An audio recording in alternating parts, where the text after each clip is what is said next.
De volta com o nosso Clube da Bola aqui na NDTV. E já fica o convite para você que está assistindo a gente na TV, para também conferir lá no ndplay.com.br. A qualquer hora, em qualquer lugar, você tem o nosso programa. E a partir de segunda-feira, uma novidade. É o Clube da Bola Podcast. Vai ser a estreia segunda-feira, então, no ndplay.com.br. O podcast do nosso Clube da Bola, tá aí a artezinha, a nossa logomarca. Qual é a ideia do Clube da Bola Podcast? É fazer a análise, o debate pós-rodada. A gente abre a discussão antes dos jogos aqui na TV e lá no ndplay.com.br a gente fecha a análise dos últimos jogos dos catarinenses no Campeonato Brasileiro. É isso, né, Ian? É isso, Alisson. O Clube da Bola Podcast vem com uma segunda edição do Clube da Bola. Toda segunda-feira você vai conferir lá no ND Play uma resenha bem humorada da rodada. Também para a gente trazer convidados, bater um papo e sempre falar do nosso futebol catarinense. Já fica o convite, então já coloca na agenda. Segunda-feira tem o Clube da Bola Podcast, a estreia do nosso programa lá no ndplay.com.br. Série C do Campeonato Brasileiro, agora é o assunto. Náutico e Figueirense, aquela goleada, aquele atropelamento no último jogo, né? O Figueirense que agora, depois desse resultado, vai ter uma vida difícil, complicada na reta final. São 18 pontos em disputa, precisava de 11 para conquistar essa vaga na próxima etapa. Na minha visão, são 5 times que agora ali por essa última posição, porque o Ipiranga, com esses jogos todos que estavam atrasados, por causa da tragédia lá no Rio Grande do Sul, das chuvas ao longo do ano, provavelmente, dificilmente não estará nessa próxima etapa. Ele deve classificar, deve fazer essa pontuação e avançar. Aí, com o Figueirense, são mais 4 times brigando por essa 8ª posição. Entre essas equipes, o Tombense, que será o adversário do Figueira hoje, 7h30 da noite. É tudo ou nada. Certo, Ian? Verdade, Alisson. Por sorte ainda, o Figueirense, apesar dessa sequência de resultados ruins, principalmente a goleada para o Náutico, ela não abala só a questão o Figueirense saiu do G8. É a questão psicológica do jogador, a questão da confiança. Você acabou de tomar uma pancada de 4-0 na cabeça. A questão da confiança, de você tentar uma jogada mais difícil, de você tentar um drible, aquele passe mais arriscado, uma finalização de média e longa distância. Então vamos ver como o João Bursi vai trabalhar o Figueirense para poder vencer um adversário direto. O Tombense está uma posição acima do Figueirense. Então passa o rival, possivelmente volta o G8, volta a confiança e para isso o Figueirense vai ter os retornos do Alisson, enfim, o Alisson retornando depois de se recuperar de uma lesão no tornozelo, ficou aí pouco mais de um mês fora, volta, deve ser titular na ponta esquerda, e do Guilherme Pato, que na ausência do Alisson foi o principal jogador do Figueirense, parecia que ele era o combustível do Figueirense. Tanto que o Guilherme Pato não jogou lá em Recife contra o Náutico e a atuação do time foi uma tragédia como um todo, né, Alisson? Não, foi absurda a participação dos jogadores. Eu até falo com uma certa... tomo cuidado para não exagerar, porque são básicos, né? Falta o fundamental para alguns jogadores do Figueirense, é absurdo para um elenco profissional. Concorda comigo, Badá? Desculpa, Alisson. Repete, por favor. A gente estava falando do Figueirense, da derrota, né? Que sofreu jogando fora de casa, aquela goleada de 4-0 do Náutico. Os jogadores nessa partida aí, alguns demonstraram erros básicos, erros de troca de passes de 1 metro. É o básico, faltava o básico, o fundamental, que para um elenco profissional é inadmissível. O Figueirense está mais ou menos no mesmo caminho que o Avaí, me parece. Assim, eu sou sincero, eu não tenho acompanhado, não tenho nem cabeça para acompanhar a Série C, porque focado muito na B com essa situação da Chapecoense aí. Mas a distância, sim, por aquilo que eu observo, o Figueirense também começou bem e caiu muito de produção nos últimos jogos e esse aí saiu completamente da curva, né? O Náutico, o Bruno Pivetti, cara, e aí o Figueirense realmente vacilou feio nessa... E é uma derrota, assim, que causa, e eu notei, né, que causa desconforto e já começa muita cobrança em cima do técnico. Então, uma derrota que... Não que o Figueirense estava jogando muito bem, por aquilo que eu notei, mas estava fazendo jogos assim, até quando ia mal, jogos equilibrados, placares equilibrados. Mas esse aí realmente saiu da curva e uma goleada de 4, assim, possivelmente abala o ambiente interno e, né, cria uma pressão também para a recuperação, porque saiu do G8, não está mais na zona de classificação, onde esteve boa parte do campeonato até aqui, e agora entra numa reta meio que decisiva, né? Tá na hora do seu Figueirense também se recuperar. Mas que coisa braba, né? Os catarinenses, tu falou no início ali, cara, mas Deus o livre, só estamos falando de derrota, né? Ó.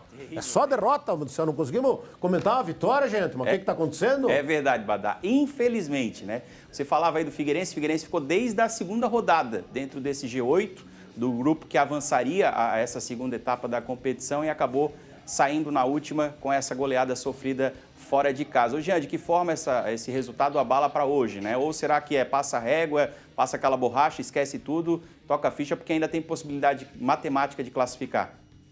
Abalar, eu acho que abala e não tem como evitar isso, mas tem que abalar pro lado positivo, que é ligar o que eu falava sobre o Avaí, que era importante o Avaí estar ali na zona de classificação, próximo, 3, 4 pontos, para um sprint final, que já é o sprint final é agora. A Série C ela é mais curta, você precisa buscar esses pontos agora. Então, o Figueirense tem que encarar a partir de agora cada jogo como uma final. E o Figueirense não tem jogado assim, tem jogado como um jogo de 3 pontos de pontos corridos. A partir de agora, cada jogo tem que ser uma final para ele buscar essa classificação. Praia. Ele morre na praia e fica vendo daqui a pouco uma equipe que classificou no lugar dele jogando Série A, que é o caso do Vitória. 2 anos atrás, Figueirense e Vitória brigavam pela última vaga ali, entrou Vitória na Série A. E aí o Figueirense chupando o dedo. Então, tem que entender que é agora. Não é a próxima rodada, não dá tempo, não. É agora. É essa rodada, tem que vencer, tem que conquistar os 3 pontos e cada jogo até o final dos pontos corridos é uma final para buscar classificação. Vamos torcer que o Figueirense hoje consiga um bom resultado contra o Tombense, vai enfrentar a equipe fora de casa lá em Minas Gerais e depois do Tombense também encara o Remo. Então são 2 adversários desses 4 times que junto com o Figueirense brigam por essa última posição, por essa última vaga, a segunda etapa para classificar e quem sabe brigar pelo acesso à Série B do Campeonato Brasileiro, porque seria terrível ficar mais um ano na terceira divisão. Só que a gente é sincero, né, Ian, com o torcedor. Pelo que a gente tem observado, realmente a direção está mais focada em resolver a questão financeira do que buscar essa vaga nesse primeiro momento. Esperar credibilidade perante o mercado, né, Alisson? Esperar sair a recuperação judicial para o clube voltar a respirar. Ainda mais nesse momento, com o transfer ban ativo, não pode sequer contratar. A gente bate muito na tecla do João Bussi precisa encontrar alternativas. Justamente porque não tem para onde correr. Começou mal o campeonato, contrata 4, 5 jogadores, 3, 4 titulares, enfim. O Figueirense não tem para onde correr. De repente uma mudança de sistema, alguma alternativa, uma bola parada mais forte, porque não tem para onde correr. Estava até olhando algumas estatísticas da Série C essa semana e uma me chamou a atenção negativamente. O Figueirense é a equipe com a menor média de finalizações por jogo. Não chega a 10. Então acho que isso diz um pouco também sobre esse momento do time. E vai ao encontro do que eu falava, né? Falta o básico para uma equipe, para um time profissional. É muito ruim o desempenho do Figueira na Série C.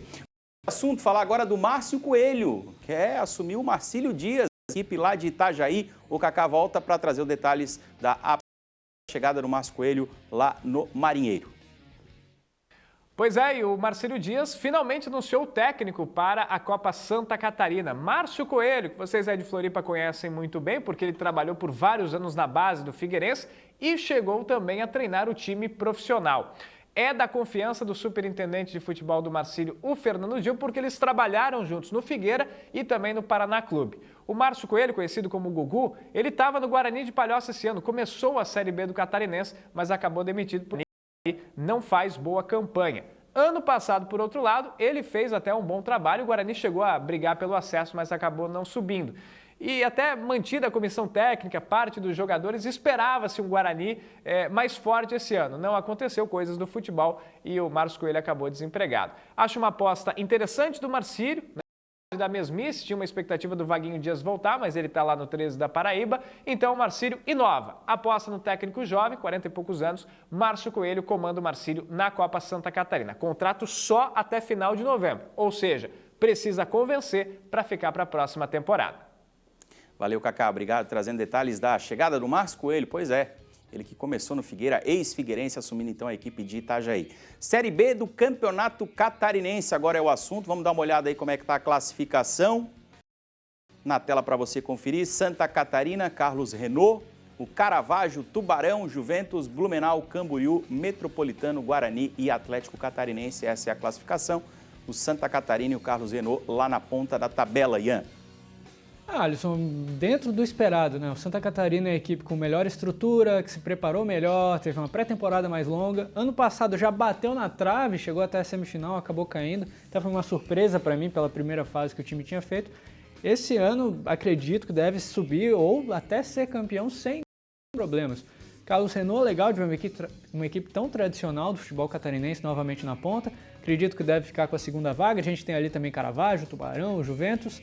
E o Guarani de Palhoça aqui, que a gente esperava que fizesse um ano melhor, chegou, ano passado na Série B chegou a conseguir a classificação, não conseguiu subir, acabou parando também no mata-mata, mas a gente não esperava que, ainda mais depois da volta do Sérgio Ramírez, tudo, fizesse um campeonato tão ruim, brigando para não cair. Outro destaque negativo, o Atlético Catarinense, o itinerante Atlético Catarinense, assim como o Emerson Luiz reclama tanto dos times lá de Blumenau, que não jogam em Blumenau. Atlético Catarinense, que foi um fiasco no Campeonato Catarinense do ano passado, parecia ser um time em ascensão, mas teve todos aqueles problemas envolvendo atrasos salariais, jogador botando o clube na justiça. Esse ano foi para Criciúma, mas o futebol parece que esqueceram lá em 2022 ainda. Ô Jean, e essa segundona do estadual? Essa segundona, Alisson, ela tem uma particularidade que ela é um turno só. Então, qualquer análise que a gente faz, ela acaba sendo muito no resultado, porque veja o seguinte, o Atlético Catarinense, que é o último colocado, ele está a 2 pontos do 6º colocado, então matematicamente ele tem chance até de classificar.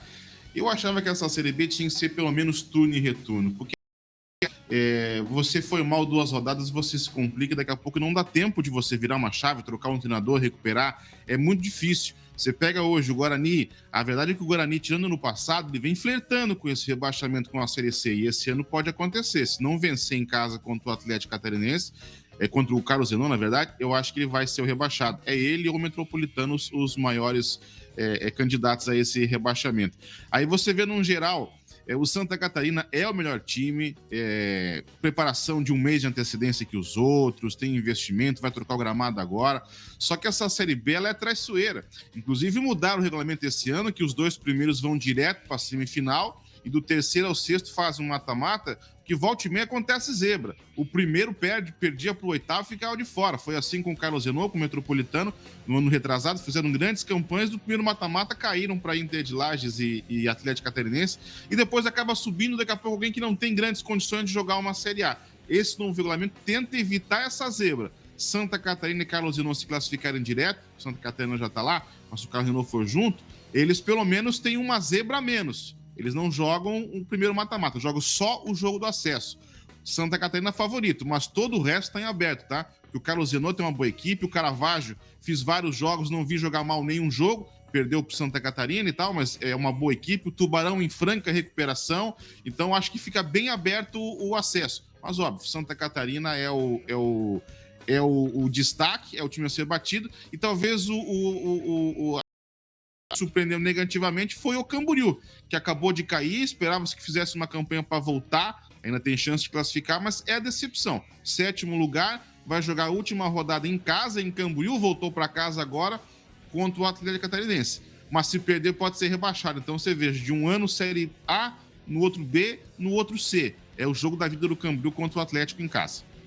Boa, Jean, e a gente vai ficar atento, olhando de pertinho essa segundona do Campeonato Catarinense. E por falar em estadual, tem que diz muito sobre os nossos campeonatos, sobre o nosso futebol, é o Dalmo Bozano. Dá uma olhada numa entrevista que a gente fez com ele.